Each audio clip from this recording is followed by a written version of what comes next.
Okay, we're live. All right, welcome everyone. Prior to the open session, council met for a brief closed meeting. It was moved by Councilor McCann, second by Councilor Borneman.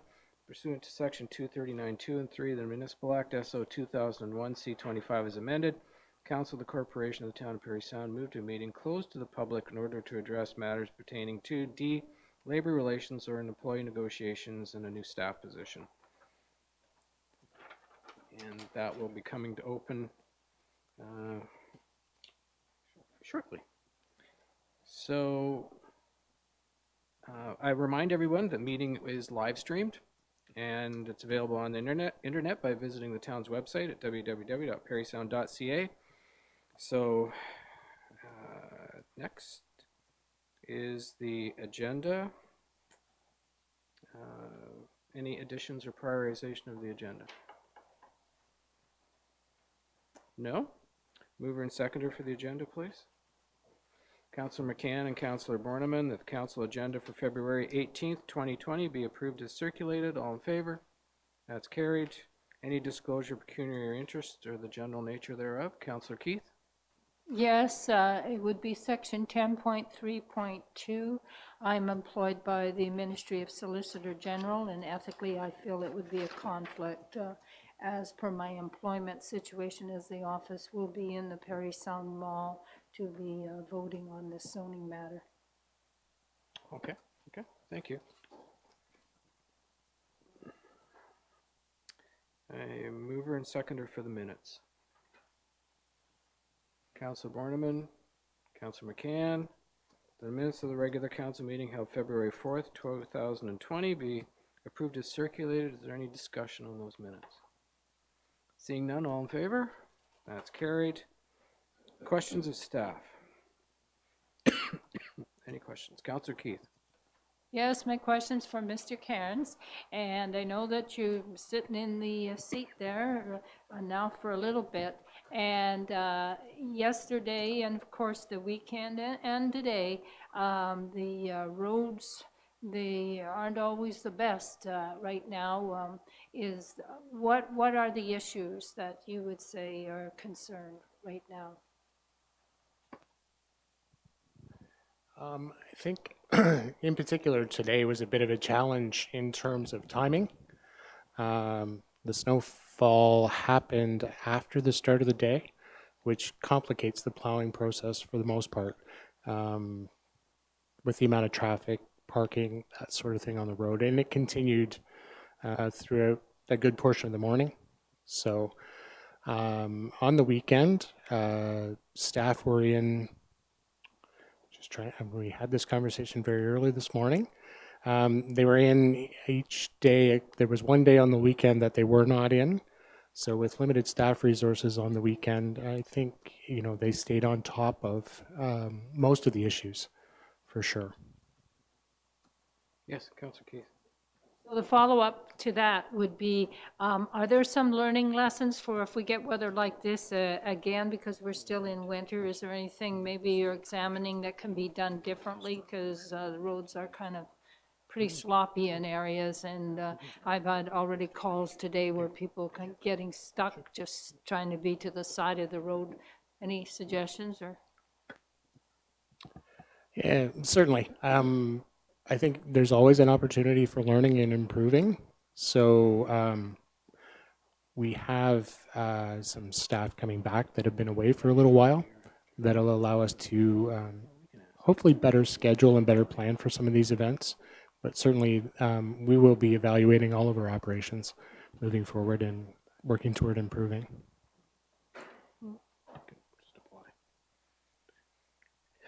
Any further questions? Nope. Okay. Correspondence, Ms. Johnson. Your Worship, there are two items of correspondence. The first is from Ken and Geraldine Cribby, residents of Parry Sound. They're expressing concern regarding being charged for a base amount of water. They understood that with water meters they would be charged for the water used, and in fact there is a base charge. That item's been referred to the Financial Services Department and copied to Mayor and Council, and an acknowledgement sent. The second item is a letter from the Federation of Northern Ontario Municipalities from the Phenom president, Danny Whalen. It's an invitation to attend the Phenom conference this year at the City of Timmins, May 13th to the 15th. So it's the 60th anniversary of Phenom, and this item has been circulated to all members of council. Very good, thank you. Maybe at this time we could have some direction from council. I'd asked staff because I had a conversation with the president, like Danny Whalen, about having the Phenom conference again here in Parry Sound. They like to have it here, and it brings a few hundred people into Parry Sound, which is good for that time of year. So if we could just have some direction to see if we can host the conference in the next couple of years. Councillor Keith? Yeah? Councillor McCann? Please. Okay. All in favor of that? Great, thank you. Got that? Perfect. All right, deputations. We have 3 deputations tonight, and our first deputation is Linda Taylor, Program Director of the Community Support Services. Welcome, Linda. Yep.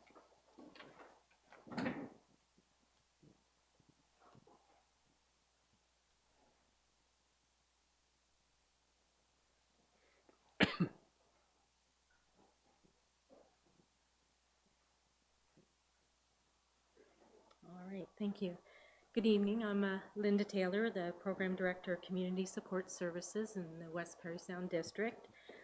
We are partially funded through the Northeast LHIN by the Ministry of Health Long-Term Care. We do charge user fees for some of our services, and we also provide no fee for services as well. We provide Meals on Wheels, volunteer transportation, diners club, senior safekeeping, and under the senior safekeeping we have lunch and learns, friendly visiting, and our Adopt a Senior program, which includes a Be a Santa to a Senior campaign. With our Meals on Wheels program, we support 247 clients, and last year we did about 11,600 meals. Right now, currently, we're at our user fees, are at our capacity. Meals on Wheels is more than a meal. It is delivered to the client's door. It's a friendly visit. It's security. It checks in on the volunteers check in on the clients. The volunteers are the eyes and ears of the service. The monthly income for the individuals that are often on Meals on Wheels, they find it difficult to cover the cost of living plus medical expenses. Many live alone and have limited access to transportation and shopping, and they have inadequate social connections. Socialization, exercise, which we also provide, we're flow-through agency for the senior exercise programs across West Parry Sound. And good nutrition promotes healthy living, and decreases falls and hospitalization. Our user fees are at our capacity, and the purpose of Adopt a Senior is to provide additional support to Meals on Wheels clients and others who are identified at high risk for falling through cracks and not having sufficient financial support to remain healthy and safe in their own homes. So what we were attempting to do through the fall and throughout the year is, to look at possible donations. We're looking to raise, our goal for this year was $20,000. We raised 11. So, one of the things I guess I'm looking for is the possibility of around $2,000 from the town of Parry Sound.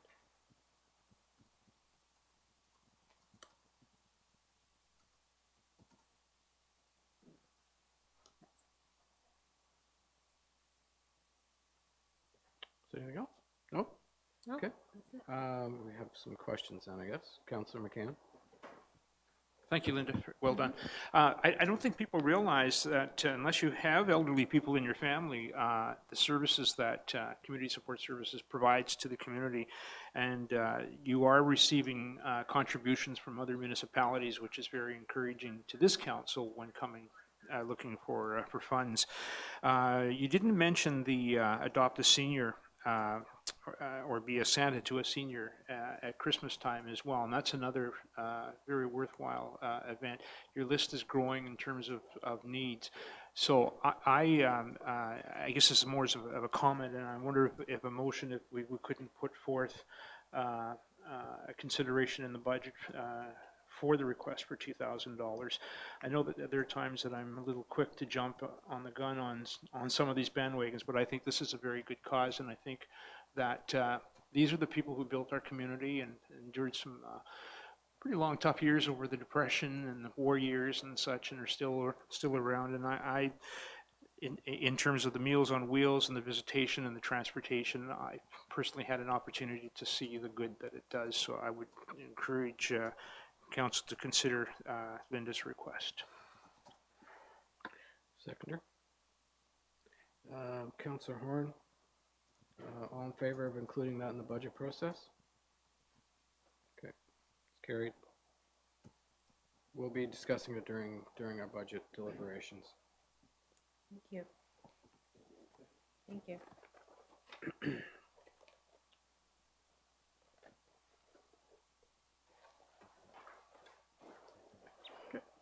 Thanks again. Thank you. Bye-bye. Our next presenters are Zach Crafts and Emma Kitchen.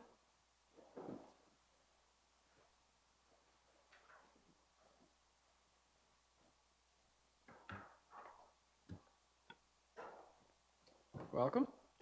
Thanks. You can hear me okay? It's fine. Yeah. Okay, good. Thanks for allowing us to be here. It's nice to be able to voice your thoughts to a local government. So thanks for being here and allowing us to do this. I think we come to the council in different ways when we do deputations, but I'm coming as a community member, a parent and a teacher, and I'm trying to think of it in that from that perspective. And I'd ask you to think of it from obviously within your scope of jobs that you've got here, but also as parents. So our concern, you've read the letter.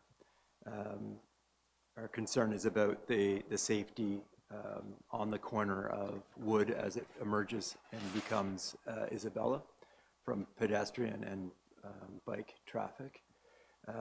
But I would also add motorist traffic, motorist safety as well. So I'm just going to kind of take you on a scenario and then add some things as we go. So at school we do something called Bike Club, and it's on Tuesdays in the spring and in the fall. And my neighbor, who's in grade 1, also goes to Bike Club, and he goes home with me from Bike Club. And so we're at Parry Sound Public School, and we cross from Beatty Street, and we take the crosswalk over to the sidewalk on Isabella, and we ride on the sidewalk. There is no bike lane. Then we cross the next street. Then we get to the four-corner stop where Church and Isabella is. We wait at the high school, and then we wait for the lights. We cross. We generally go to the other side then. We switch to the other side because as we approach and run out of the sidewalk and we approach the two-train track crossing, we need to be on the other side so that as we swing around the corner approaching Wood Street, we're off to the side so that cars that are coming around have room to get around us and we can turn. But at that point we meet Kristen Heights, that's right coming out up there. Then we turn the corner and we keep going along the right-hand side. Then to get on to Victoria, we have to cross over on Marion, and then we head on to Victoria Avenue. So you get the idea of what that is like for pedestrian and bike traffic in dry months, in summer months or fall months.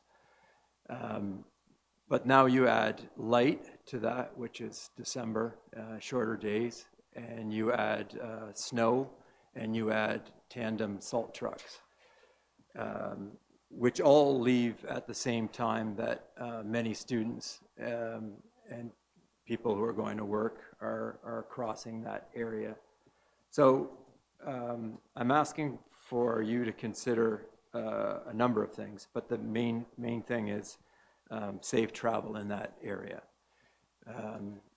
It is appropriate and must be considered appropriate at this age of our modern society that active transportation is a key.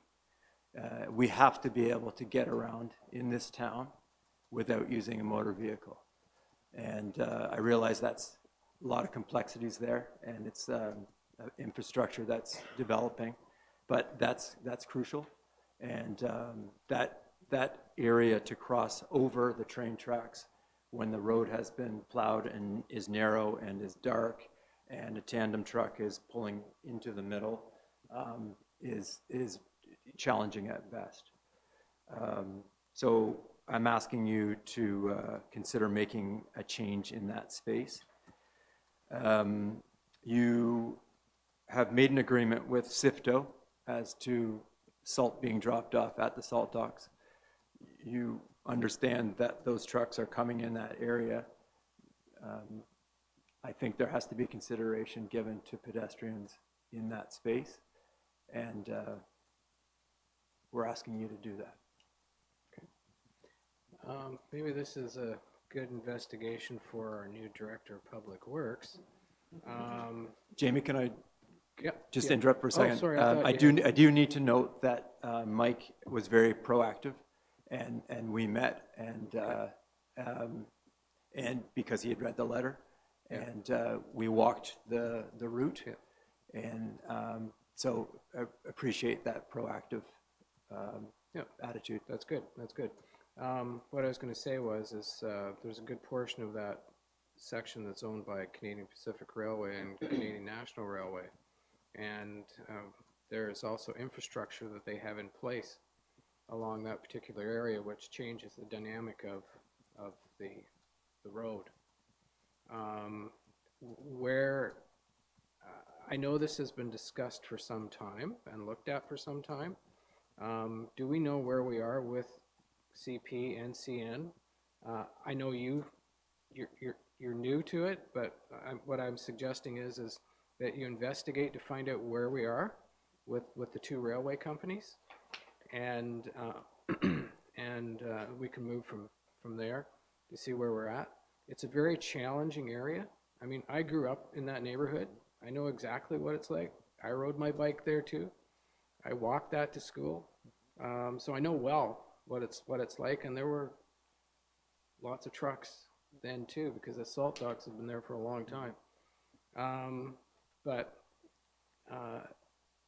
if we can find out where we're at with those two companies to figure out how we can do this, because there's no point doing it piecemeal, right?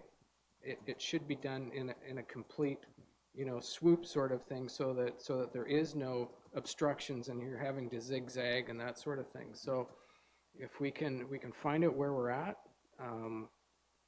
then maybe we have a better path forward. Is that fair enough? Yep. We just, I respectfully request action.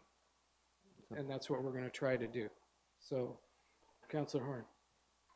Thank you. Full disclosure, I do live on Salt Dock Road, so it's not only the area that you talk about, but it's also the area that goes down to the salt docks. And as we see, as the growth in condos down there, and we have 3 condominium complexes with a 4th coming, the amount of foot and bike traffic is only increasing. So I suggest that evaluation be done all the way down to the salt docks in terms of anything to do with bike lanes or future sidewalks. I know the issue in the past has been land, because there's not a lot of right-of-way that the town has with the property owners that are there. So that has been an issue in the past. But I think if the entire neighborhood and the town can work together, I think we can come up with a solution over the next few years that will address this issue. I hope. Thanks. Councillor McCann. Well, a question and a comment. The property at that crossing, St. Charles Crossing, is the property, the ownership shared between CN and CP, or is it all CN property? That's my first question. My understanding is know? two separate railways, so there's two different property owners. So I'm just going to, throw this out here and just, has anybody ever thought about the idea of constructing a walking bridge that would go, like an arch bridge that would go over the rail tracks that you could drive your bike on and walk on? It seems like it might be a bit of a pie in the sky idea, but it might be the solution that's safe for everyone. Sorry, Councillor Borneman. Well, Mr. Mayor, my recollection is that's not been considered, but a number of years ago, some design and work was done with respect to building something attached to the side of the roadway, a cantilevered kind of walkway, and you know, that is a number of years ago. The estimate was over $1 million at that time, and the problem we have is we own zero property west of the railway crossing, and we'd be imposing on the private property owners who do, regardless of what we do there. So it's purchased property would seem to be the... Well, I think we need a report back, if council's in favor of that, because there's a lot to consider in this whole package to make it work, and I agree with Councillor Horn that we need to take a more holistic look at that whole area to see, you know, what can be done or what should be done, because there are more people moving into that area with, you know, that want to bike and walk. So I don't want to, we're going to have to, but our new director of public works is in the learning process right now and trying to get his feet under him with the municipality. This will be probably one of his first new large tasks that he's going to have to do this investigation on. So, He's up for the job. He's up for it. Yeah. That's right. So is council in favor of having a report done and come back to us on this whole? Okay, that's carried. So May I add that there's a number of people who've come to support this ask, and we are all of the same mind that we would love to help in any way we can. okay. So please consider that. We all have children and are concerned about their safety. Yep. Okay. Councillor Keith. I was just thinking it would only be a rough idea, but perhaps when Mr. Cairns is preparing that report, if he could have just a very, very broad sort of a figure that we're looking at also for costs involved, because we're doing a 2020 budget now, and we're going to need to start planning for the next year. So just a very rough figure would also be of assistance in planning. Thank you. Yeah. Anything further? No? Okay, thank you. Thanks. Okay.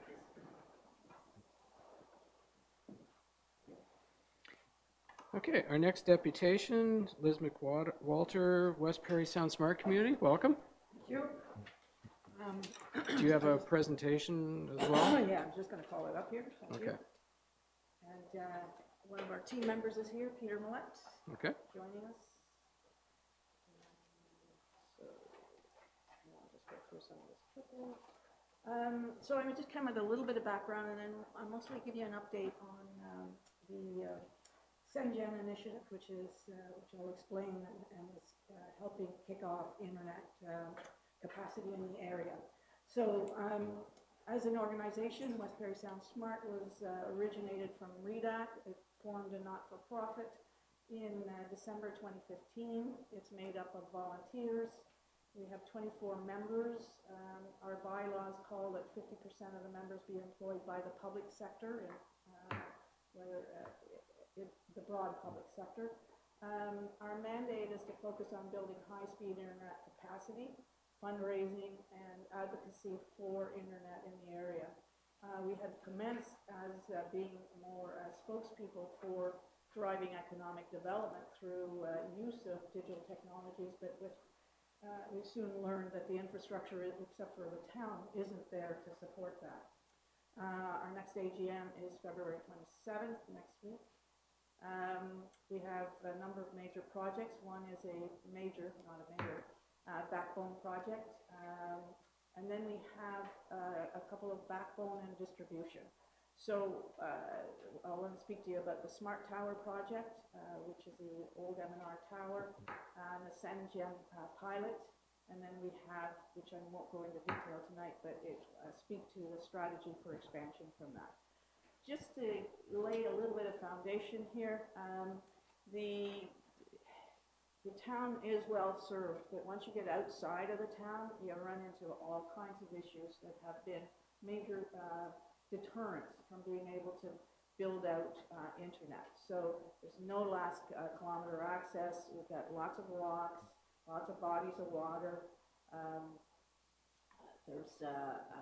We need POP extensions so that in order to get the communication from one area to the next, the communication infrastructure, got old copper connectivity, no fiber trunk access, many small hamlets or villages but no access. So with the exception of the town, there's only a couple of areas, 2 to 3 areas, that have any critical mass per se. And then the cost of fiber optical installation is huge. So as an example, a few years ago we went out for an RFP to get fiber to the industrial park. It's about 20 kilometers. 22, I got a quote of anywhere from $2.5 to $4 million. And that's just to get it there. Last spring, and thank you for the town for providing a letter of support for this, West Parry Sound Smart responded to an expression of interest from what's SenGen, which is the Center of Excellence for Next Generation Networks. And the process was such that they were looking for 2 streams. So there was an expression of interest for a community, by a community, an expression of interest by either an ISP or product communications equipment manufacturers. So they went out for expression of interest with 2 streams.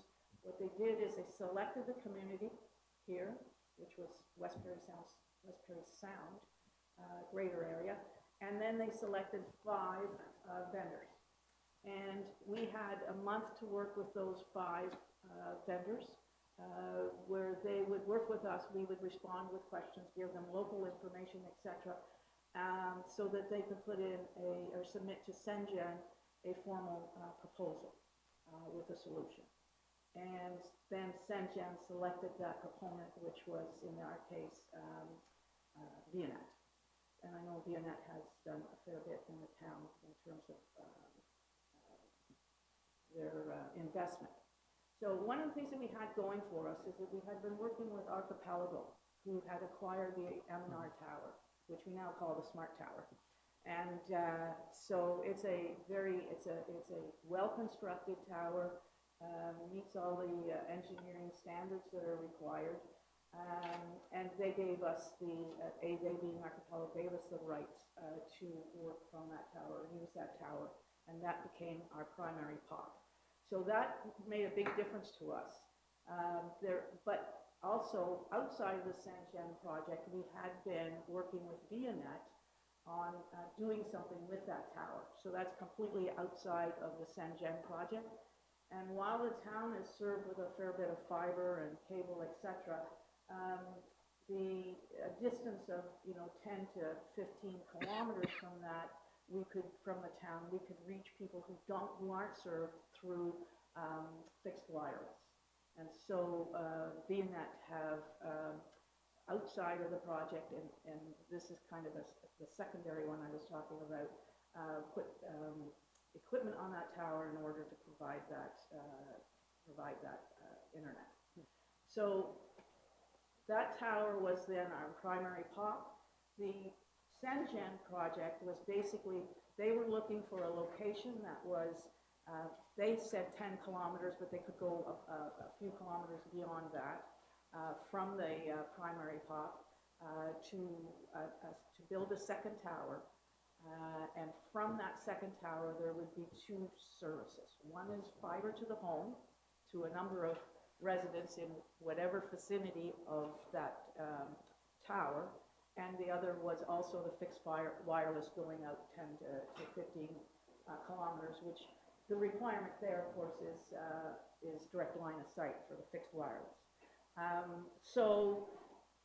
With the criteria, Sengen and Vianet selected Carling for that, because Bayview subdivision in Carling it's about 250 homes, so it has the critical mass because what Sengen were looking for, this is a pilot that they want to then replicate throughout rural Ontario, rural Canada actually, but their focus was Ontario. And one of the things that we had to sign up for was that we would, be ambassadors for them for other locations. So what this Bayview did, it's 13 kilometers, or 13 point something kilometers from the Smart Tower. It has all of the homes, like about 250 homes, as I say. And then, of course, we reach people with the fixed wireless. So it's not a good drawing here, but basically the fiber now, there's a meeting in Carling on Thursday night where we have Sengen, Vianet, and West Parry Sound Smart. And Vianet is going to introduce a second phase that's not part of their contracted service as part of the Sengen project. So the first phase is the tower goes, it's right outside of where Carling Bay Marina is, and it's just up the hill from there. So the fiber is going to run down Bayview subdivision and then up and down Rockland. So it's kind of like grabbing the roads that are at that are kind of the good distribution from that. So you're down the middle and across the end, and then we can reach the other roads from there. So as I say, it's going to be a good news story Thursday night with the second phase, but I can't pre-announce.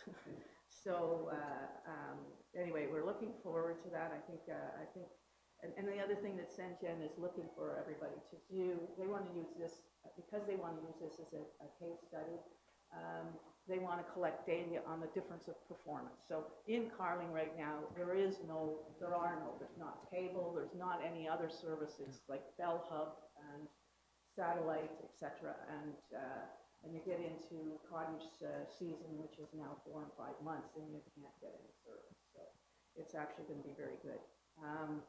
So the whole premise of the Sengen, not just the Sengen project, but the West Parry Sound Smart want to do, because both the tower in the Smart Tower and the Carling location is actually opening up for us to finally feed other communities with fiber.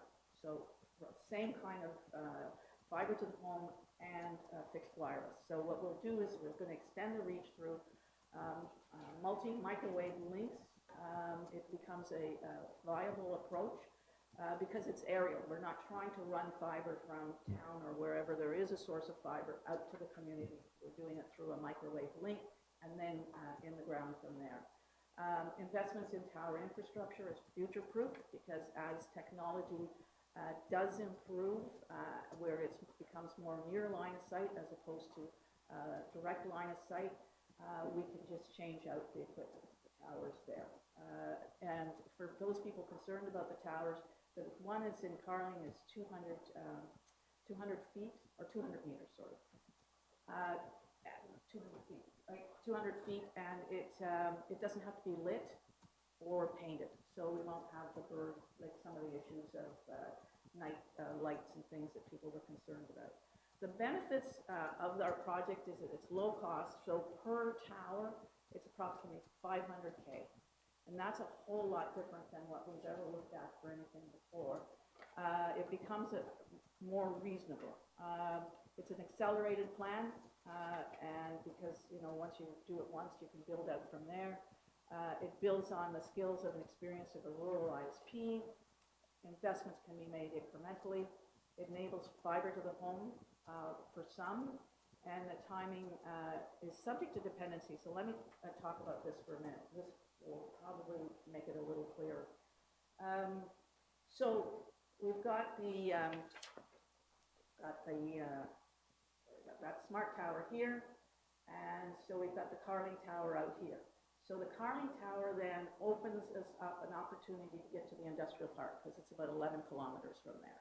And we're already working with VNet on that project. And from the industrial park, then we can reach Point of Barrow. And then from the smart tower, we can go south into Seguin. And we've worked as part of assessment in terms of potential sites before Carling was selected.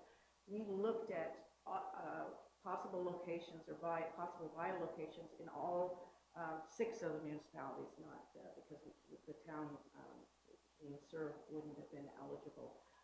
But there are some of the dependencies. So, for instance, in order to do the industrial park in Point of Barrow, we got to be close enough, and Carling opens that up. The industrial park then allows us to get into McKellar, and McKellar up into Lightstone. So you basically have to cover the closer areas first, get those tops done, and move from there. Tower builds, just in case people are interested, they're subject to Industry Canada rules for structure, public notifications, etc. And Transport Canada controls all tower lighting and painting.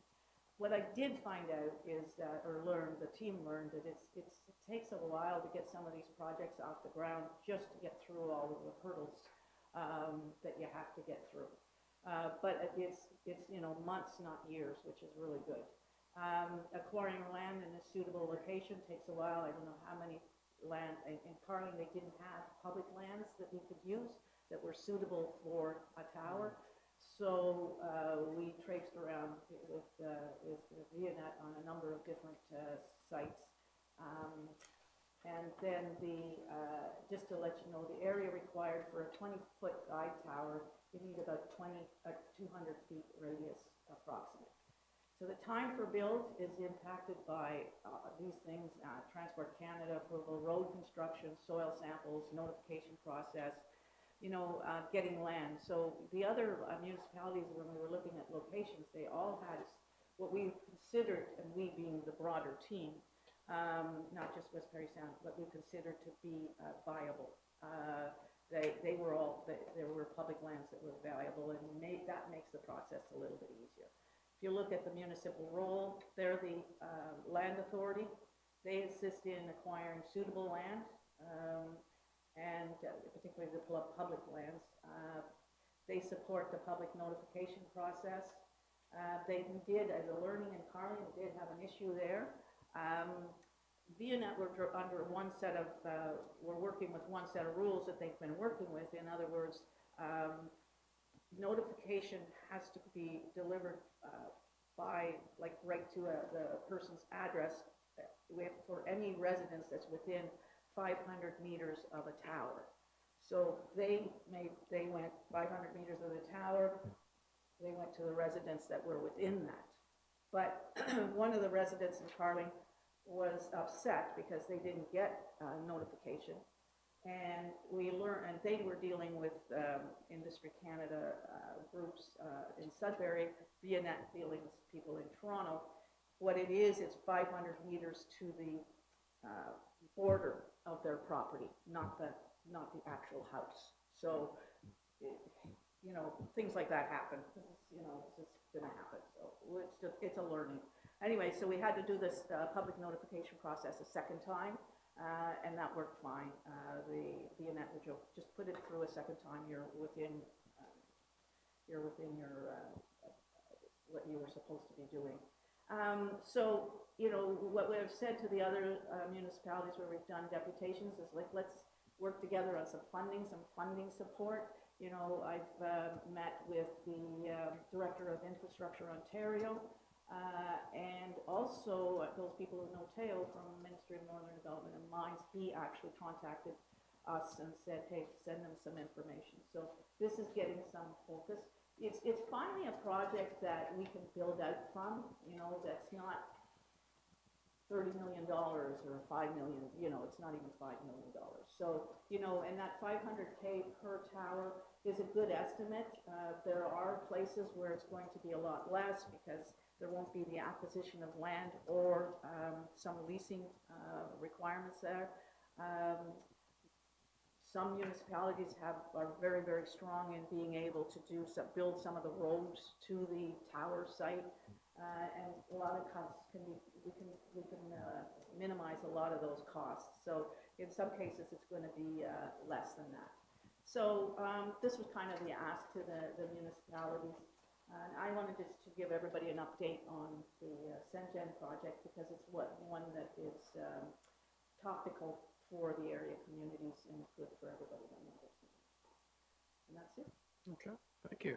Yeah, question on the tower in town.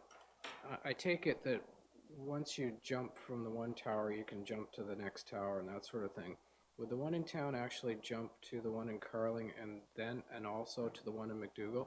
And then Yeah, And it's it's just, split? that becomes a matter of equipment. So, Yeah. so that's, it can do that. The limitation is the distance right. because of the way that the technology works, there's that called Fresnel zone or something. Yeah. Anyway, so the distance has an impact, and that's why we had to stay within the 10 to 14 kilometer distance with the first one, and that's why it's a hop. We call it a hop and drop for lack of technical term. So, we can also go. So for from that tower in Carling, with the 10 to 15 kilometer radius on wireless, we can reach other areas in Carling. We could send a signal to there's a small tower at the Carling office, but then we can also put out another tower if we need out towards Snug Harbor or whatever. So it's kind of like it is a hop and drop, right? Same with going south to Sealand. We can go to 2 or 3 different locations there. And that's really what we're looking at doing now. It's a matter of getting funding, and how we're approaching the funding on that is individually, but also individually with municipalities, but also more holistically when we go to Infrastructure Ontario, etc. Okay, good. Councilor McCann. Thank you. Thank you for your presentation. And very interesting, very ambitious. I'm very curious. This is more of a sidebar, I suppose. You've been talking about funding. And in the pre-Moose FM radio days, back in the CKLP days, when the station increased its power, we had we jumped off the bell tower onto our own tower, and part of the expense, or a great deal of the expense of building that tower, was subsidized with contracts from tenants that were making 20 and 30-year commitments. So whether they were networks or other radio frequency suppliers or what have you, it seems to me there's always a demand. So in this build with these towers and in future builds, is that something that your group has looked at in terms of subsidizing tower build, was to go out and find these kinds of contracts that would leverage your build? Well, I mean, we're early days on that, but some of the things, like some municipalities have noted that they want to own the tower. So it would be up to them to do that, right? So we're not putting any constraints around that or even making any recommendations at this time. But the fact is, if you own a tower, you better know how to take care of that tower, right? Because it needs to continue to be approved. So I know that, and I'm not going to speak for another municipality, but I know that it's being looked at. But, in Archipelago's case, this tower was approved based on bringing value to the community. So things that are going to go on there will bring value to building internet out through the community. I think there's discussions with the ham radio folks and things like that, just to bring some value out to the community, the broader community. But your points are valid. It's all going to depend on what's negotiated in terms of who owns the tower, and then what do they want to do with it. who maintains the tower, that kind of thing. But it is viable. I just think that that's after the, you know, that kind of revenue is after the fact, and it'll take quite a while to kind of pay for the ROI to work on that one. Definitely, and it certainly is long-term planning Well, because we're talking long-term contracts. Yeah, sorry.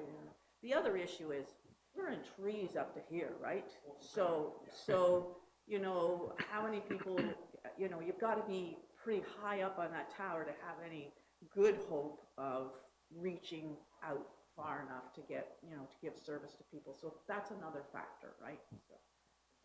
Okay, thank you. Any further questions? Nope. Okay, thank you for your presentation. All right.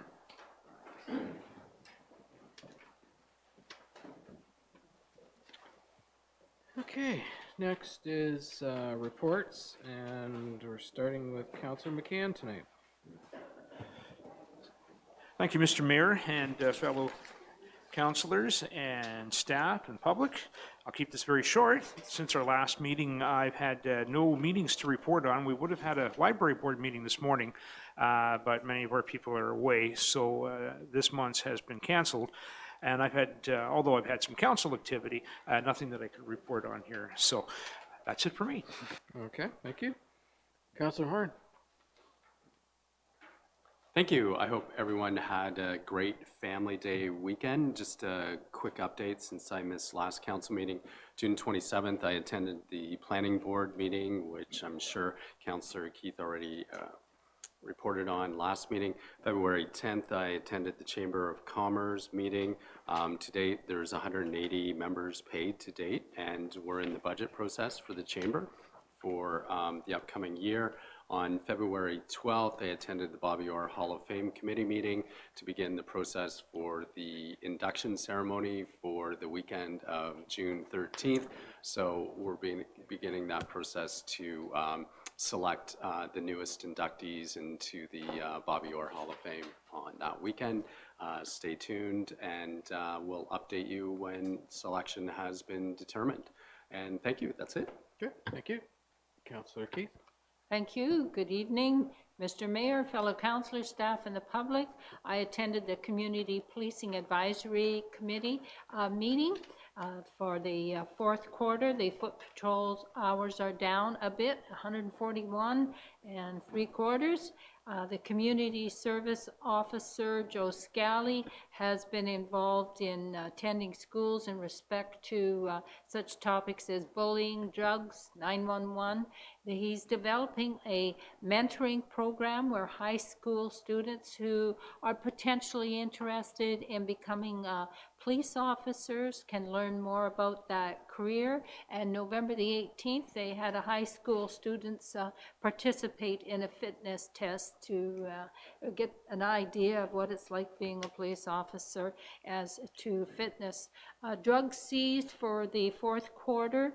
The majority of those drugs were along Highway 469 corridor, and the composition was cocaine, purple heroin, laced with some fentanyl, cannabis, and products, and prescription medication, and methamphetamines. The 911 calls continue to be increased. Now, it is fair to say that it's not just Parry Sound where 911 false, misguided, not necessary, misdialed, whatever words we want to use, but not needed 911 calls. And how you get people to understand that is really difficult. But every time the officer goes out for a call that was misdialed, was a false call, each municipality it happens in, all the taxpayers pay that. So it really you need to be really vigilant when you have a cell phone to not be misdialing. As for the town of Parry Sound, in respect to assaults themselves seem to be up. However, drugs and property crime has decreased. The police also, the OPP, are really trying to broadcast and make sure that people are aware now of their website, in which for minor crimes, You report online. If you report online, there's no fee to the municipality. Now, the crimes that you would be reporting online are ones where there's no injury, no suspects, and frankly, no evidence. And those offenses usually include theft under 5,000, mischief to your damage to your vehicle, again under 5,000, driving complaints, or missing property under 5,000. When you go to the website, all you go to is opp.ca/reporting. You choose your location, you enter your report. Then a police officer is still assigned to that information, but it's all non-urgent information. You still get an occurrence number, so there is a follow-up. So it's a simple procedure, but of course you need to have a computer. It's a simple procedure that you follow if it's no injuries, I say it again, no suspects and no evidence. If things do not fall into that line, obviously this is not report online for minor crimes. But the OPP are trying really hard to get this going throughout the province so that officers' time can be spent on other areas, as I've just explained. That's my report, and thank you. Okay, thank you, Councillor Keith. I thank you for raising the misdials. I know we've heard about it at AMO on a number of occasions. It's something that's happening not only in our town, but right across this province and across the country, that misdials are happening, and it's costing a lot of money to the taxpayers because of this. Not only that, but making sure that people's fire alarms are also functioning, or alarm systems are functioning properly as well, because that is also adding a cost to fire services and that sort of thing as well. So people need to make sure that they are not pocket dialing or misdialing, or have a tendency to hit 911 on a regular occasion for maybe some company, which has happened. And to make sure that their alarm systems are in shape as well, because it is taxing the system by not doing so. Councillor Borneman. Thank you, Your Worship. On February 11th, I attended a meeting of the Airport Commission. Business year to date is up mainly because of the relatively good weather. The Commission authorized Tatham Engineering to proceed with some additional surveying, design work, and to proceed with a species of at-risk analysis. And we passed the 2020 budget, which for I think the 12th consecutive year will see no increase in the municipal levy. I want to thank the staff for pinching pennies, and for Chairperson Ingrid Mueller for doing a great job on the committee's behalf. On the 13th, I attended a meeting of the Parry Sound District Municipal Association. I think members of council have now received indication that the annual spring meeting will be held May 1st at the Sprucedale Community Center. I'm generally the rink rat here, but I want to say to the people of Parry Sound, there are some young folks from our community who are out there doing just unbelievably good things. People should be paying attention to what Megan Oldham is doing on the World Cup slopestyle skiing tour, and a young fellow named Graham Rushy is currently in Europe with an eye towards competing in the next Winter Olympics as a cross-country skier. These people are doing great things, bringing attention to the community, and they should be commended for that. While I'm at it, I want to commend our staff and the organizers of this past weekend's Winter Carnival events. I attended a number of them, and they all went off without a hitch, and were well attended. I guess we should also thank Mother Nature a little bit for that. And finally, I just want to mention that I'm not sure how many people were at yesterday's Family Day skate. You and I were busy at the barbecue. we ran out of food early and there were no reports from the health unit today, so those are good signs.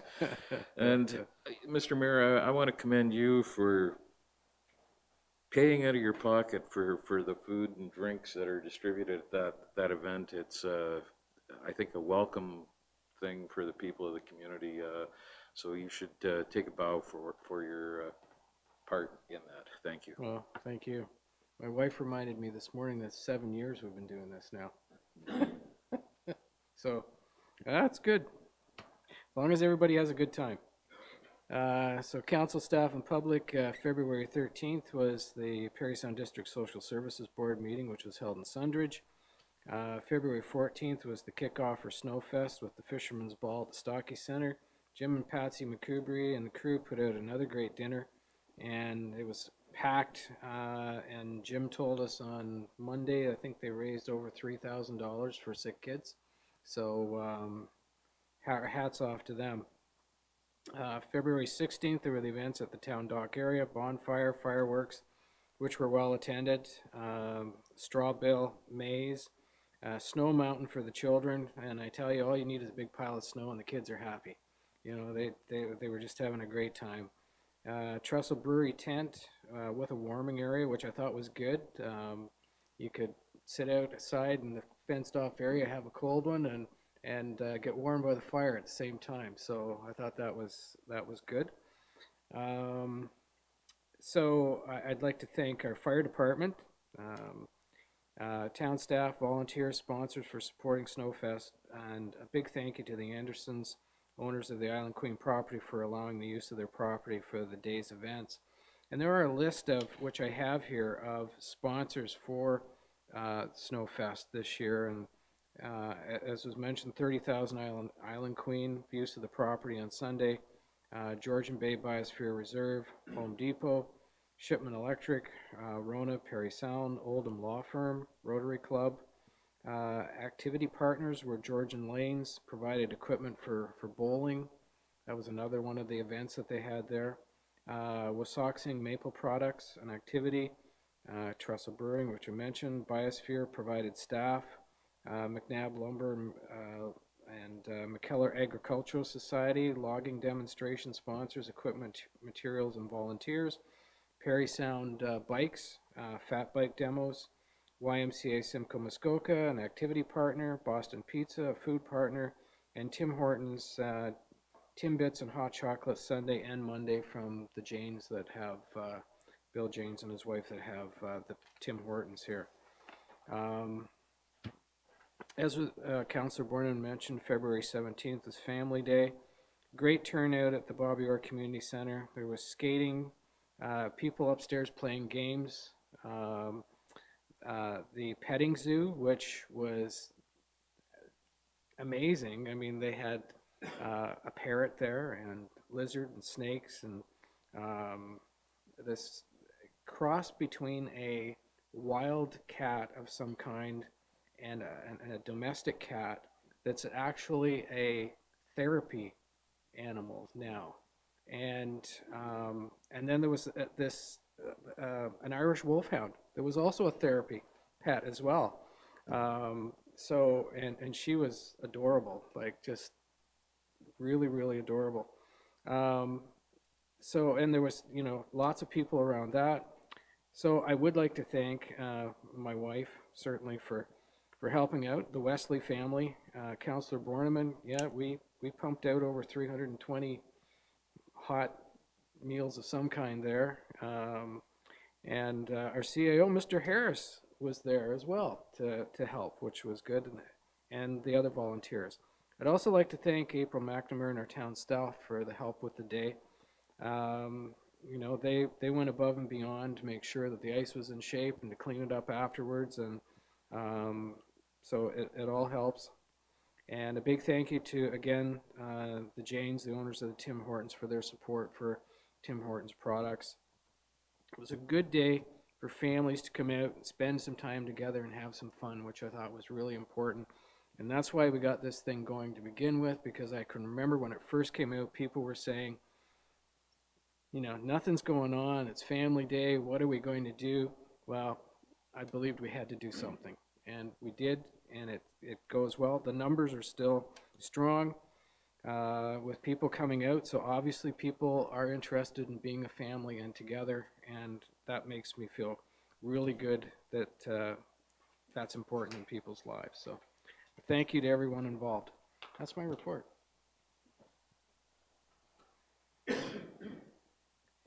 So we're going to first one, the item from closed,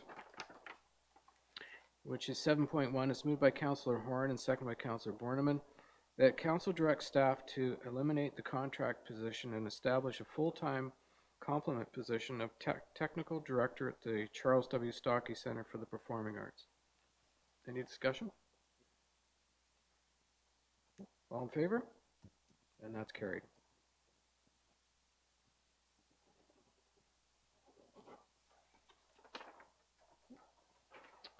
Okay. Item 941, moved by Councillor Keith and seconded by Councillor Backman. This was postponed and moved forward to this meeting here. Is it still okay? It's still okay to have that? Okay, good. Just brought back to the table. Just brought back to the table. With the first draft of the strategic plan. Yep. And then there's a new draft circulated. Right. So there may be some Yep. amendments. So the resolution is the Council for the Town of Parry Sound approved the 2020-2030 strategic plan substantially in the form as attached to Schedule A. Now, we've had an update. Any comments on the update? Councillor Keith. Yes, one comment, which I would ask again for one word for an amendment under page 3. So it would be section 3 or subsection 3 under quality of life, where we're changing the strategic plan. What has been suggested now is that Parry Sound is a great place to live, work, invest, and grow. And I'm asking that one more word be put in. So it would be play. So it would be Parry Sound is a great place to live, work, play, invest, and grow. And my rationale for that is we do know people come to Parry Sound. It is a tourist area, so I think the word play needs to be added there besides what has been suggested. Are you on the vision, mission, and values portion of it, or? I'm on under background. We had general observations, and then one went down to before the time frame covered. It was subsection 3. Okay, got It's it on now. page 3 under quality of life. Okay, I got it. Okay, discussion, or you want to add play to that? Yes, after the word work, Do we kind of rings together. Yep. Do we have a seconder? Councillor Borneman.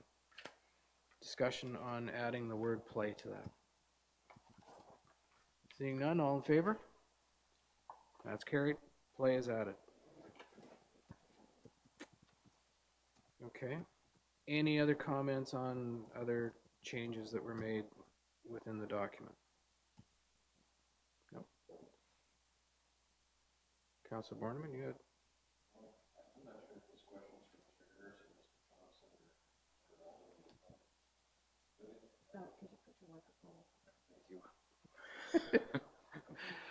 So I'm not sure who this question is for, but I'm going to go back to comments that I made a couple weeks ago about, I would have preferred some harder targets and whatnot. So in lieu of those being included in this, will we have some sort of subsequent action plan, or will budgets and future annual report cards that we issue be linked directly to this to demonstrate to the public where we're going, what we are achieving or attempting to achieve by the investments that we're making? Yes, certainly, through the chair. That's the intent. what we've called them and what are in place in the town is KPOs, key performance objectives. So each year we set annual key performance objectives for the management staff. And we've got a meeting set up for next Thursday to begin that process once the plan's approved. We'll start identifying key performance objectives for 2020. Some of them may run more than 1 year. I mean, that's just the way things are. But we'll start that process, and then that's the basis for us reporting back on progress. So I mean, I agree 100%. It's really important to not only set these goals, and they're not that specific, and the specificity comes in through the setting the key performance objectives and reporting back. Did you have a follow-up, or you okay? No, just so long as we're linking expenditures and directions that we're setting here to this plan. I think that's important. Otherwise, it's, in my view, going to sit in the shelf and collect dust. Councillor Keith? Well, I'm hoping no collection of dust. I don't know that we collected dust the last time we were on, we had the strategic plan. But what I am hoping for, because we have just as we had before, but it seems we're tightening up the KPOs. After whatever KPOs are presented to council, will that information be presented on the website so people can see the linking up? Will that be presented? Through the chair, all reports that come to council, find their way on the website before the council meeting, and then if you're talking about something beyond that, like an agenda has a limited life, but you're saying something that's a little bit more permanent. Yeah, I mean, we'll certainly look at that. I mean, the important is we want to achieve those objectives, and we want to sort of report our successes. So certainly we have no concerns about reporting that. That'll be part of our discussion next Thursday. Just how do we make this a document that the public can access? That's my concern, that somebody just opens up the website and can easily see strategic plan and where we are. And then that way there's a connection. We're showing transparency and accountability, and it's in a simplified fashion. I'm not suggesting we have to create a book, but clear. Thanks. Any further comments? Councillor Horn? Thank you. Just a comment, as this is a 10-year strategic plan, it certainly goes beyond our mandate as the present council that we have here, and obviously new council will be elected 2022.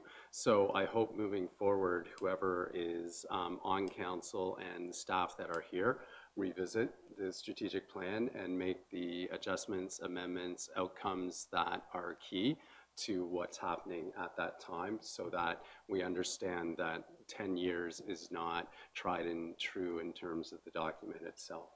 Right. Thanks. Okay. Anything further? No?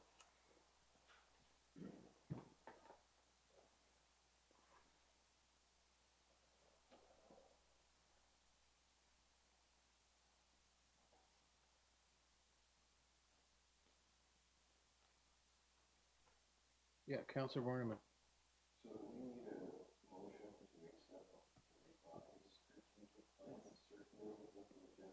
Okay, so. Well, yeah, I'm going to let Ms. Johnson explain the steps that we need to do this, because we've had one amendment to this already that has come forward. So I'd suggest the motion that was brought back to the table included the strategic plan that was circulated 2 weeks ago. So now you've made an amendment based on the suggested revised plan. We've only made an amendment based on a word change that Councillor Keith suggested. Yes. So we haven't done anything yet with the revised plan. Right. There was an amendment, the word change to the presumed revised plan to come. So I'd suggest that the motion be that the revised strategic plan circulated with the agenda and as amended, replace the strategic plan under consideration for adoption, Schedule A, So, which will, if that's a motion, then, and then if you agree to that, and then vote on this motion as it stands, it would take that revised and amended strategic plan. and then we can bring this in as Yes, it would be the attachment. Yes. Need a mover and seconder then. Counselor Borneman, Counselor Keith. You heard what our clerk said. Okay. All in favor? That's carried. Okay.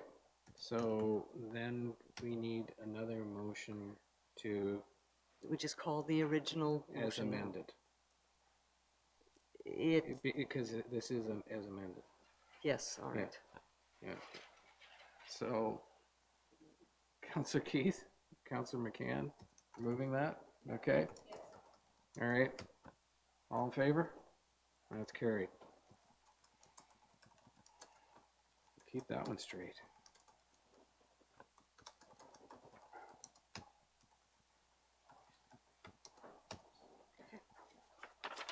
Okay. There we go. Thank you. Okay. Moved by Councillor Horn, second by Councillor Borneman, that the 2019 Economic Development Report be received for information purposes. Discussion. Oh. We'll welcome our Economic Development Officer to welcome, and he's got a presentation.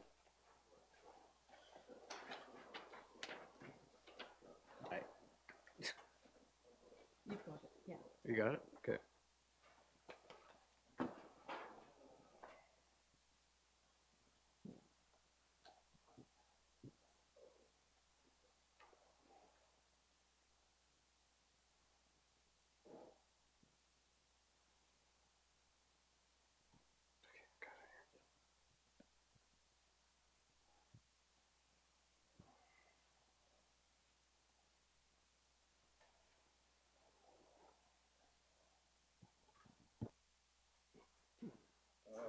Good evening, Mr. Mayor, councillors, staff, and public. The point, the reason of my presentation today is to provide an overview of key economic development initiatives and events that happened or originated last year, and in the course of my presentation I will cover the points that are on the screen right now, and I will start with the familiarization of farm tours, because I believe it's a very cost-effective marketing tool to attract out-of-town businesses and investors. Last year we hosted 12 such visits, and the format is pretty standard. It's a one-day event, whereas a group of business people from Toronto, usually numbering between 5 and 10, come to town in the morning. We meet and greet them at the town hall. We provide a brief overview of the area, and then we continue with the more detailed presentation of all the funding programs and incentives available for new businesses coming to Northern Ontario, of which Parry Sound is part. So, as I said, we had 12 visits, and after that initial introduction and presentation at the town hall, we would do a tour around downtown and waterfront, and then meet with some local businesses of interest to visitors, and then continue to Industrial Park, Parry Sound Industrial Park, and finish the day at Parry Sound Municipal Airport Business Park. Usually these visits generate at least a couple strong leads, so I find them to be very effective and as I said, a low-cost tool for economic development. So we'll continue to to to to host these tours this year as well. Uh, in the same venue, trade shows are also, international trade shows are also an excellent opportunity to showcase Parry Sound as not only a place uh, to play, but also a place to invest and do business.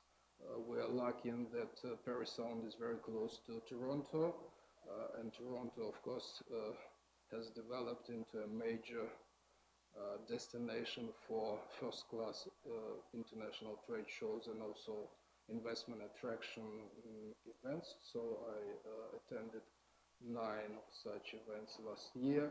We also created our own, and I would say unique event here in town called Day of Search and Rescue. A one-day event when we get together manufacturers of various search and rescue equipment, and they do kind of a trade show at the Stocky Center, but also some of them demonstrate capabilities of their equipment, their vehicles, together with local fire departments. And last year we did 2 events in February and March. Both were very successful, and we decided to continue and make them annual. So next event will happen April 3rd of this year, and we are thinking about doing a bigger, larger event in the fall, October and November. The following couple slides are just photos from the first and the second event of last year.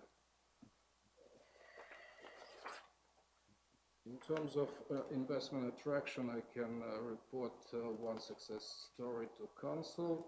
As far as 2019, I located an investor who visited us several times and ended up buying a well-established log home manufacturer at the industrial park. The owners of that business, husband and wife, were retiring, and they had problems locating a local buyer for their business. So that was a win-win for all parties involved, and the new owner is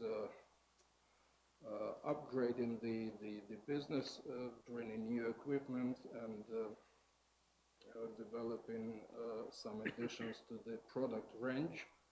Last year he already added 2 new full-time jobs, and the expectations are that this year he will add several more, 4 to 5 new jobs for 2020. Cruise industry, obviously it's a well-established segment of tourism in Parry Sound. Last year we had 12 visits of cruise ships, mostly by Pearl Mist, but also a new entrant, a cruise company from France with their ship Le Champlain. They had 2 visits, and this year we have 13 confirmed visits by Pearl Mist, 10 Le Champlain 1, and 2 by another new entrant from Europe, from Germany, Hapag-Lloyd, with their ship Hanseatic Inspiration. Also very important to note here that in September of last year we hosted a delegation of high-level officials from Viking Cruises. Viking Cruises is one of the top 5 largest cruise operators in the world, and in fact they're also the largest river cruise operator in the world. So they visited our port on tour across the Great Lakes, and of course they visited many other ports from Toronto to Thunder Bay, but at the end they left very happy with what they saw, with the opportunity, and by the end of last year Viking Cruises made a strategic decision to enter Great Lakes, and they will come to Great Lakes in 2022 with two new ships, and you can see the one on the right called Actantis. This is the ship that will actually come to Parry Sound, and we already have 7 confirmed visits for that ship in 2022, so in 2 years from now. It is also very important to point that not only this is very important, just the entry of such a major player as Viking Cruises into Great Lakes is important to the industry, but the other major operators are closely following the progress of Viking Cruises within Great Lakes. So if Viking is successful, the industry experts think that at least 2, maybe 3 more major cruise operators will enter Great Lakes in 3-4 years from now. So we think that we will probably double the visits of cruise ships to Parry Sound, that is from 12 to 24, 25 by the year 2024, and by the year 2025 we may see 30 plus visits of cruise ships to this port, to the town, which of course is great news to the local economy. So cruise industry in particular is looking very bright and will continue to grow for at least for the next 4 or 5 years. Film industry remains important to our economy, and of course Parry Sound is a well-known destination among film professionals. Last year there were 3 productions filmed in the town. I was involved with 2. The first one happened in September when a British cable TV company requested a suitable location to shoot a video of Sharp ATV, and we provided, after some internal consultations with staff, we provided a couple options, and they decided to shoot near the transfer station for a day. That project is complete, and the second was a full feature film which was shot in October. That's one of the franchise Against the Wild, the 3rd installment. This movie will be called The Journey Home. Some of you at least may recall that the first one was shot also in Parry Sound some, I think 80 years before my time, 80 years ago, in 2012. But again, when this production came to town, I connected with the film director and I suggested that he includes Sharp in some of his search and rescue scenes. He jumped on the idea, got very excited, so we made the arrangements, and the result you can see on this slide. They shot Sharp for 1 full day, and on the photo, the guy on the left is sales manager for Sharp, but the nice lady to the right is actually a fairly famous Canadian actress, Natasha Henstridge, who plays the mother of the kids in all the 3 movies. So the movie is currently in post-production stage, and it will be released nationwide September 1st. So I use this opportunity to invite all of you, with your families and kids especially, to go to the cinemas and see the movie during its opening weekend. Community building, of course, is a very important component of economic and social well-being of any municipality, and we had a few events here in Parry Sound last year. The first one in April was the first ever Parry Sound Housing Summit. It was organized by West Parry Sound Economic Development Collaborative. I participated in a supportive role. I invited one of the speakers and a couple companies from Southern Ontario to participate. All in all, it was a very well attended event. You can see that's the photo from one of the presentations. The audience was packed. We had a lot of local builders, developers, town planners, and other community stakeholders in one room, which of course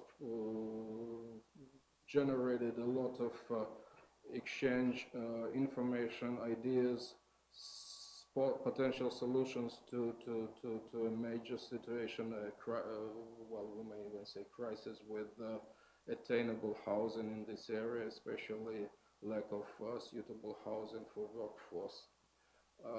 Next initiative, also very important, Parry Sound Area Founders Circle was formed last year. It's a group of local individuals and business owners who want to support economic growth of the area, in this case, district of Parry Sound. And right now we already have 32 founders. They contributed $1,000 each as annual fees. So we have $32,000 in award money to be distributed among local entrepreneurs and budding businesses with new innovative business ideas, products, projects, designs, etc. The first initiative of Founders Circle is called the Founders Choice Awards, and it will give two prizes. First prize $10,000 and second prize $5,000 to winners of the competition, and the prizes will be distributed at a gala event at JW Marriott in Muskoka on April 23rd. But the important point here, which I would like to definitely mention, is that it's not only about money and not only about just the two winners. All finalists will have free access to business advice, to networking. They will be invited to the gala event and will be exposed to massive media coverage, because we expect local, regional, and provincial media to be present at the event as well. So this is a great initiative, and it's a long-term initiative, which is also very important. It's not a one-time deal. It's an ongoing initiative which hopefully will continue for years to come. Next end of season celebration cruise by Parry Sound Area Chamber of Commerce happens in September. Again, I was involved in a supporting role. Invited several businesses from Toronto to attend. Everybody liked the cruise, both locals and the guests. So we decided with the president of the chamber that this year in September, we'll probably do a pre-cruise event for the visitors. We will meet them in town probably at lunchtime, and then do some business meetings and culminate with the cruise, of course. So another good initiative for the community. Last but not least, waterfront market. Last year we helped to organize the first Parry Sound summer waterfront market from June through August. It was run on municipal parking lot at the waterfront. We had 18 vendors. Everybody were very happy with the results, and the organizers just advised us that they will do the market again this summer from June to Labor Day, and we will help them attract more vendors, hopefully reach 20 plus in total. On this slide, I made a summary of investment attraction projects that we believe have a fairly high probability of success or to be completed this year. And I will not discuss all of them, but I do want to stop and spend some time on the first one, on the top one, Eco Development Group, as it was reported at the last council meeting. This is a group of investors from Toronto who plan to build a prefabricated housing manufacturing plant in our area, specifically in the industrial park. And to that end, they bought 6 acres of land there, and they also bought a piece of property at on Church Street, on Church Street in downtown, where they plan to build a model home, which will be designed by an Italian design studio based in Verona, Italy. The owner of the studio actually visited Parry Sound in September of last year. So that's quite an exciting project. Already, this group invested close to $200,000 into this community. And as you see on the table, when the plant becomes operational, hopefully by next year, they will generate over 20 full-time jobs. The rest of the projects, again, I won't spend your time describing in detail, but I do want to point out that those projects are all related to advanced manufacturing, IT, high-tech, so they will bring not only well-paid full-time jobs, but also jobs from new industries to help diversify the economy of Parry Sound area. And on my final slide, there are just a couple of words of what we plan to do this year in terms of economic development. So we'll continue to seek and attract new businesses, specifically from innovative clean tech, high-tech, IT industries. Of course, support the tourism industry, encourage attainable housing projects, and try to engage with developers who may show interest in complex redevelopment of the waterfront. Yeah, this completes my presentation. Thank you very much, and I think I'm open for questions, if any. I want to begin by saying thank you. Good work, and looks like you've got a full year ahead. The one thing I will note is that you're not only looking here in town, but I've always believed that, you know, supporting the area as well helps us in the long run. And, you know, you're promoting businesses going into the airport, into the industrial park there, and to the industrial park in Carling, which we're involved in both. And I see a good deal of activity, which is really, really good, and it's appreciated. And you know, if everything comes to fruition in 2020, that's going to be a number of new employees to the area, which is good. Any other questions, comments, Councillor Keith? Yes, Mr. Vladimir.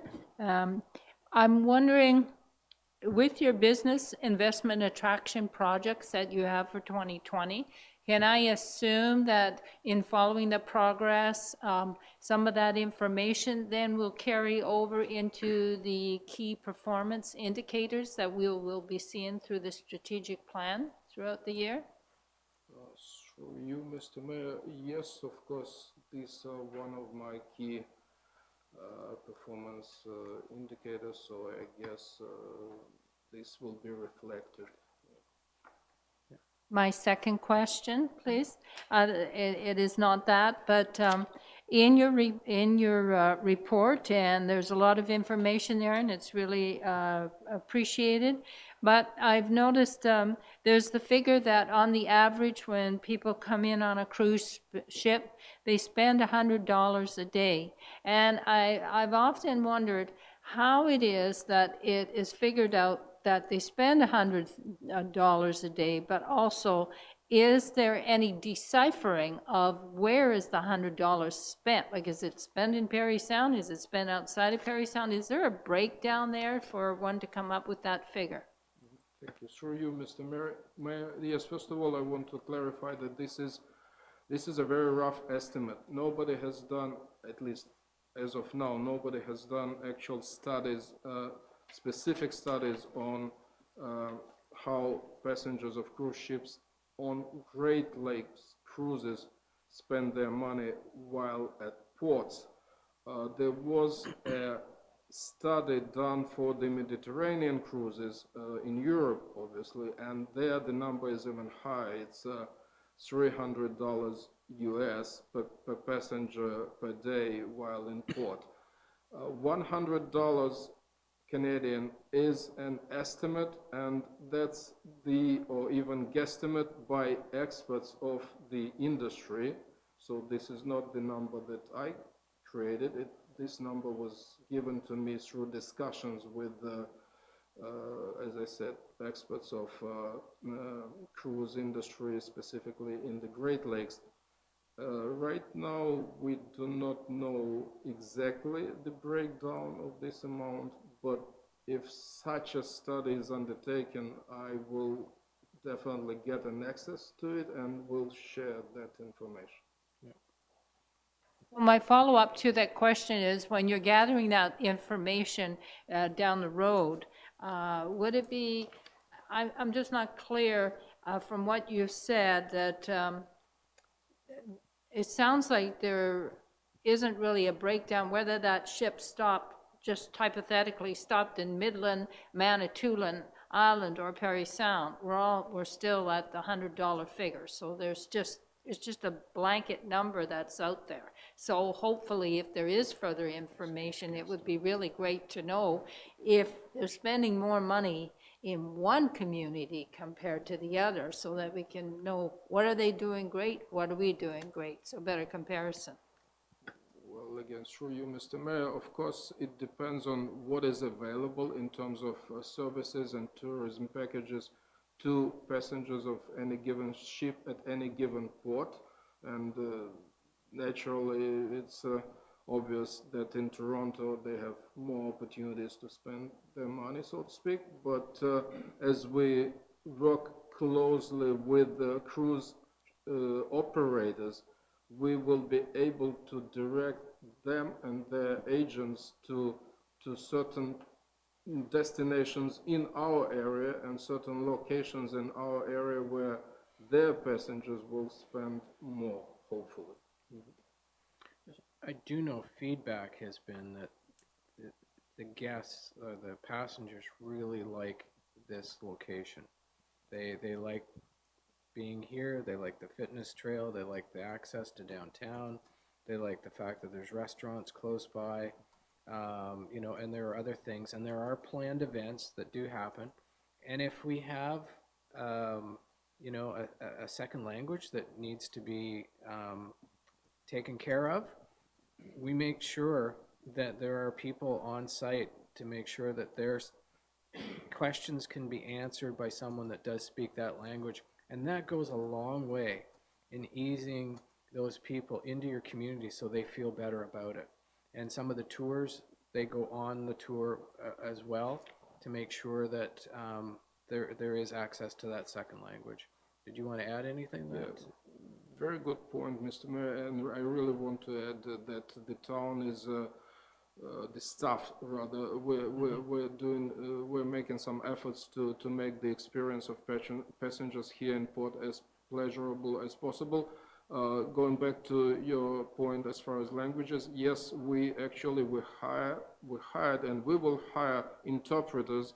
Last year it was French language interpreter. This year it will be 2 French and German. So every time a specific French or German ship is in port, there will be a dedicated person fluent in this language, meeting them when they disembark, the passengers I mean.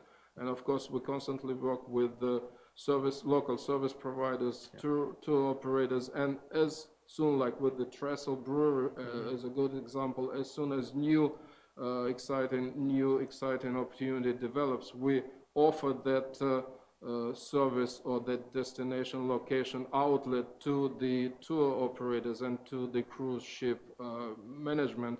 And oftentimes they accept our suggestions and add this to their itineraries.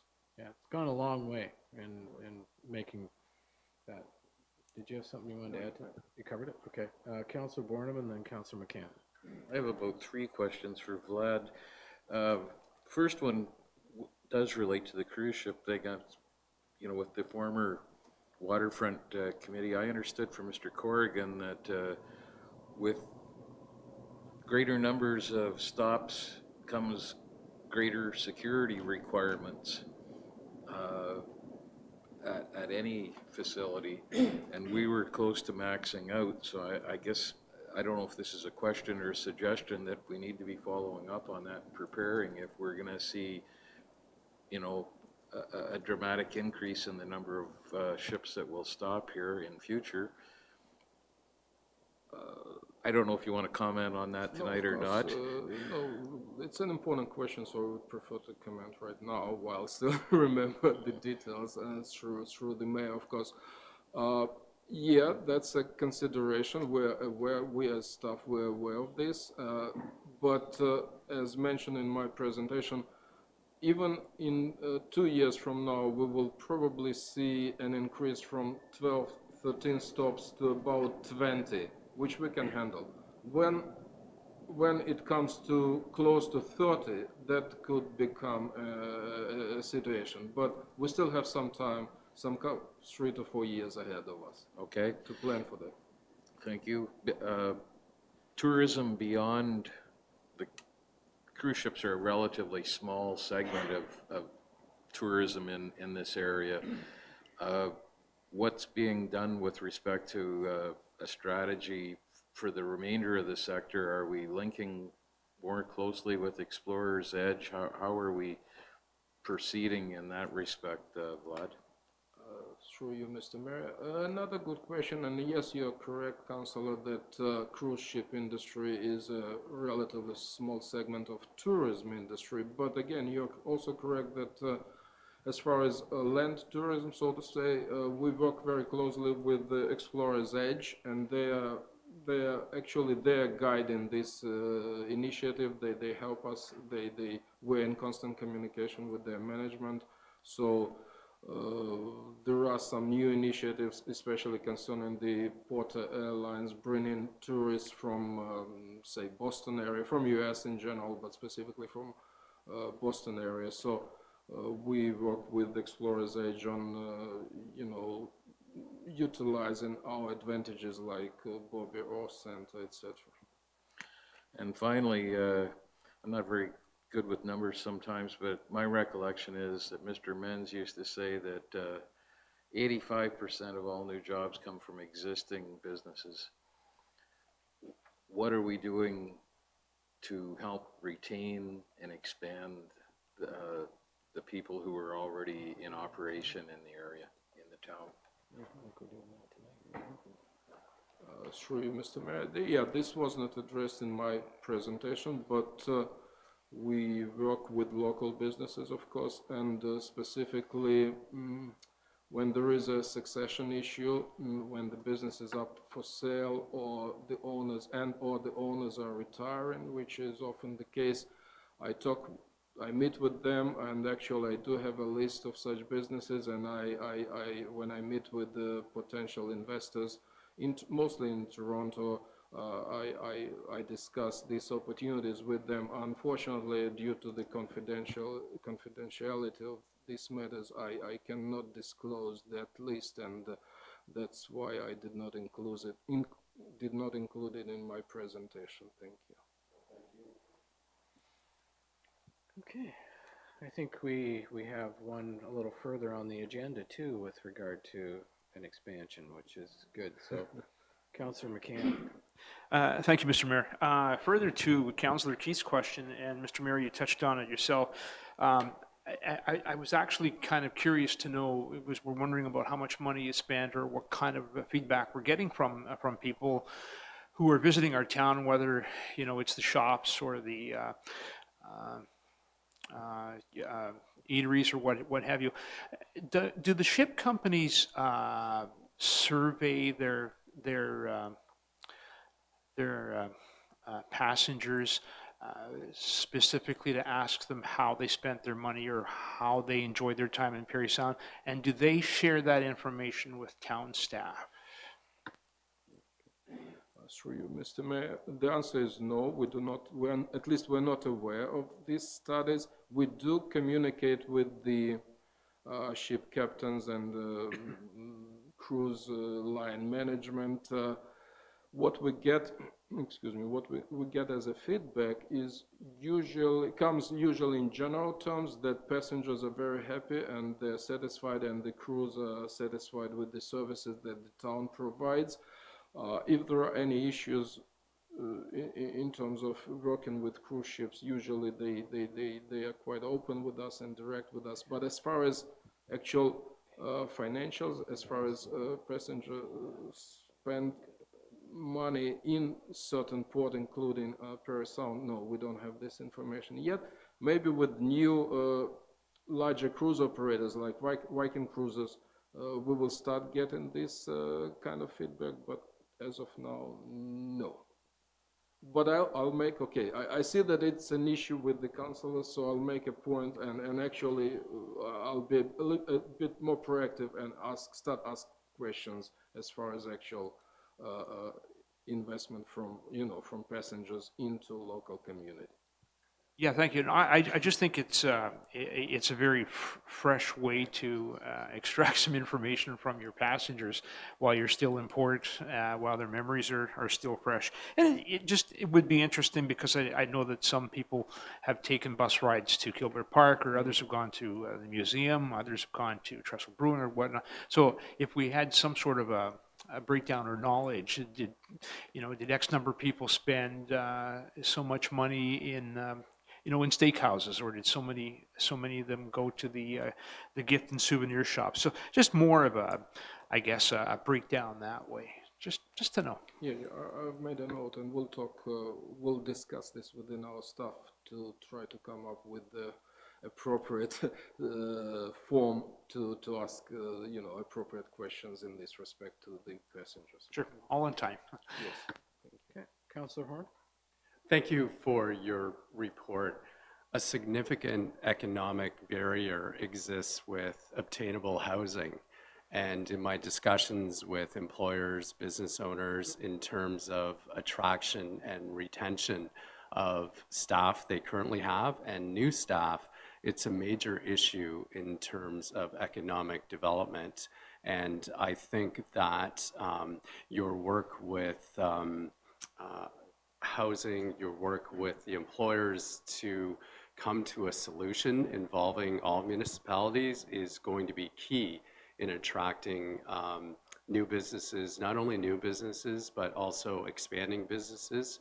And I don't have an answer to that, as we see that there is development, but it's not here yet. So in terms of moving forward, you continue those discussions with employers, developers, in terms of that obtainable housing? Thank you. Yes, through you, Mr. Mayor. Yeah, a critical issue, actually, attainable housing, you're correct. As mentioned in the presentation, it was raised in April of last year, quite openly at the first housing summit, and we continue to communicate with several attendees who represented, in most cases, startups that deal with providing solutions like designs and low-cost housing solutions that could be used as attainable housing. So yeah, it's an ongoing exchange of information, and actually some of those developers are visiting us in March, I believe. So we'll continue to meet and discuss it with them. It's a complex issue, sorry. Yeah, maybe we need a separate meeting or presentation specifically on attainable housing. Thank you. Councillor McCann, then our CAO wants to say something, and then I think we need to move on. Okay, thank you. This came to mind. I hear from employers in town that can't get help. they can't keep people on, or they don't, or they're dealing with a shortage of skilled labor, skilled trades. In your plans, are we still tying in with the likes of, say, Canada College or the high school in promoting those trades? And I know that this is not a Parry Sound problem alone, that, skilled trades there's a shortage everywhere you go, and there seems to be a big push to encourage your children to go to college and learn a trade as opposed to maybe academics at the university level. Not that that's not important, but it's just that we need the trades. So where are we in our economic plans in terms of tying that all in together? And as Councillor Borneman mentioned, building on that sustainability for what we already have and what we plan to build. Very good question, thank you. Through you, Mr. Mayor, yeah, we are aware of this issue, and we see solutions, not just one, but a couple, and solutions being through offering courses at Canada College, and I'm in contact with the president of Canada College, George Burton, and hopefully I will meet with him next time at PDEC, which is a major mining trade show in Toronto, happening this year, happening between March 1st and 4th. So I believe I will see him at one of the events, and we will talk about his plans as far as, doing more in terms of training at his campus here. But at Canada campus rather here in Parry Sound. But I also see a solution through immigration and temporary work of temporary foreign workers.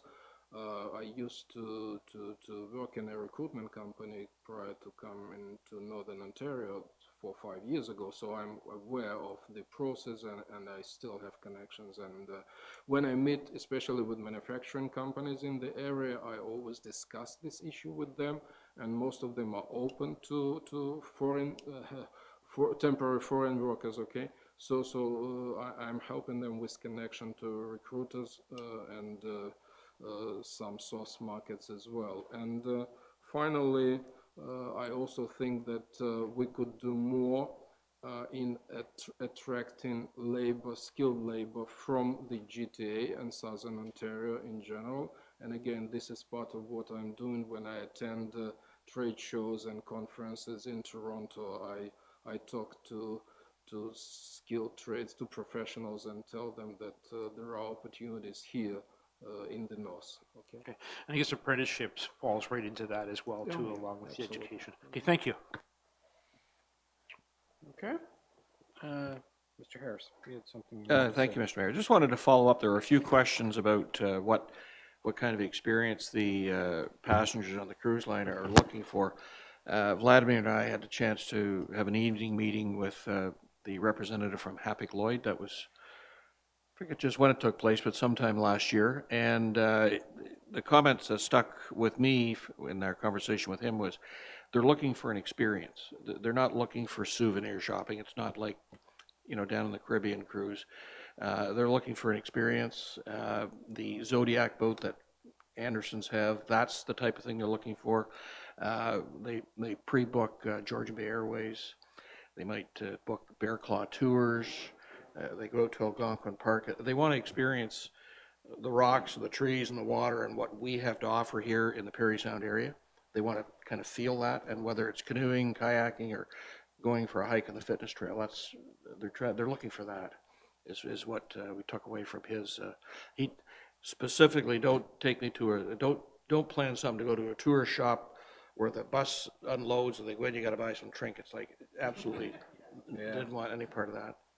Been there, done that. Councillor Borneman. I actually think a number of the smaller shops downtown have been able to tap in to some extent that by offering programs of wrapping and shipping items, artwork, indigenous crafts and so on. They've done a That's good. they've made the effort to tap into those folks. Good. Thank you. Great work. All in favor? It's carried.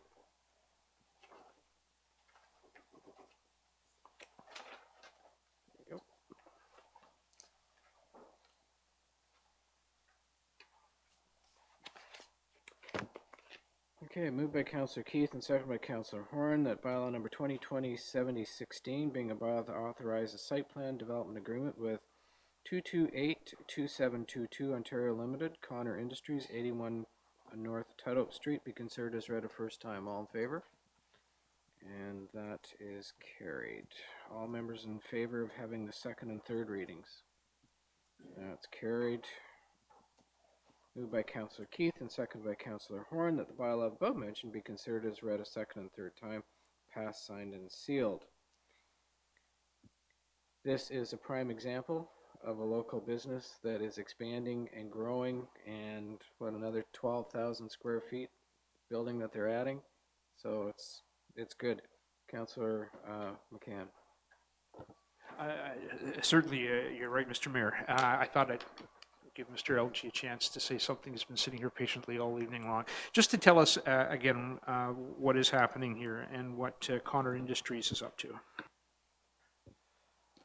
Through your worship, Connors Industries looking at building a just under 13,000 square foot building to add on to their existing operation. It's going to transfer some of the paint shop and boat fitting operations from their other two buildings into this new one as the business is growing.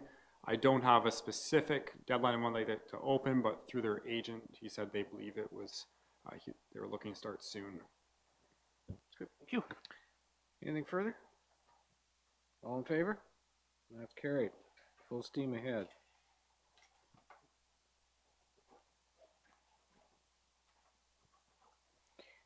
I will say thank you to Bill Connor for continuing to grow in Parry Sound. I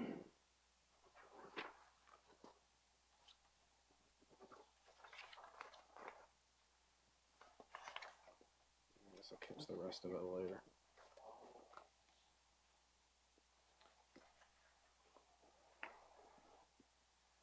Okay, moved by Councillor McCann, second by Councillor Borneman that bylaw number 2020, okay, she did go.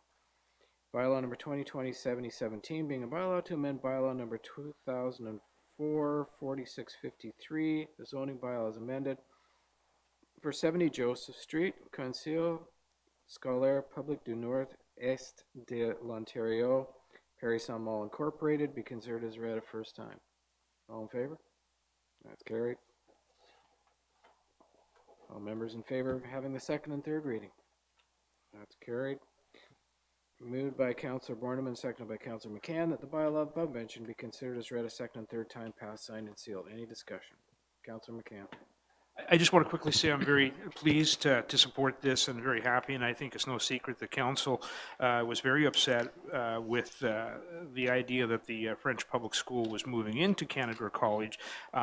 They came back to the table with this idea, and we're all delighted, and we wish them all the best in their move, and I know that their long-term plan is to find a permanent home, and we wish them all the best of luck in that endeavor as well. Any further comments? Okay, all in favor? And that's carried. None opposed.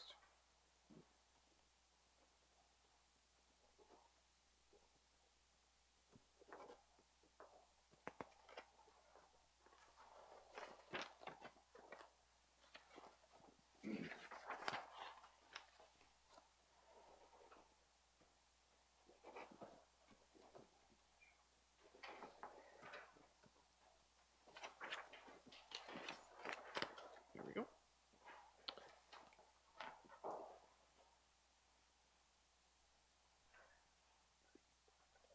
Oh, okay. Moved by Councillor McCann, second by Councillor Borneman that bylaw number 2020-7018 being a bylaw to confirm the proceedings of council be considered as read a first time. All in favor? That's carried. All members in favor of having the second and third readings? That's carried.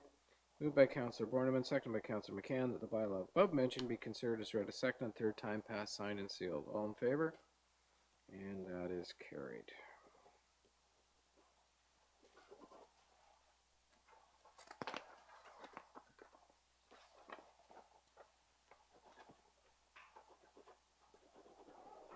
I think I have everything now except for the document, yeah. So prior to adjourning, I'd like to offer the following information to the public regarding the next council meeting. The next meeting of council will be a special meeting to deal with the 2020 budget and will be held Thursday, February 27th at 7 p.m. in the council chambers. The next regular meeting of council for the town of Parry Sound is scheduled for Tuesday, March 3rd, 2020 at 7 p.m. and will also be held in the council chambers. The chambers are located on the top floor of 52 Seguin Street, and public access to the building is off Gibson Street. All regular council meetings are held at 7 p.m. on the first and third Tuesday of each month, except January and August, where only one regular meeting is scheduled. Regular and special meetings are live streamed. Please check news and public notices on our website at www.parrysound.ca for instructions to watch live or see earlier council meetings.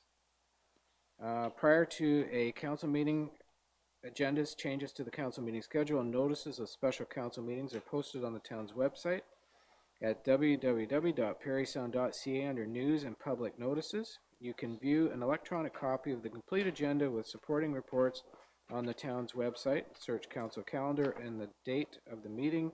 Contact the town clerk or make a request through our website if you wish to receive the combined agenda via email. The minutes of the council meetings are posted within 2 days after the council meeting on the town's website, and Your TV airs council meetings on Saturday at 9:30 a.m. following a regular council meeting. For Cogeco listings, contact www.yourtv.tv, and everyone have a great evening. Thank you, everyone.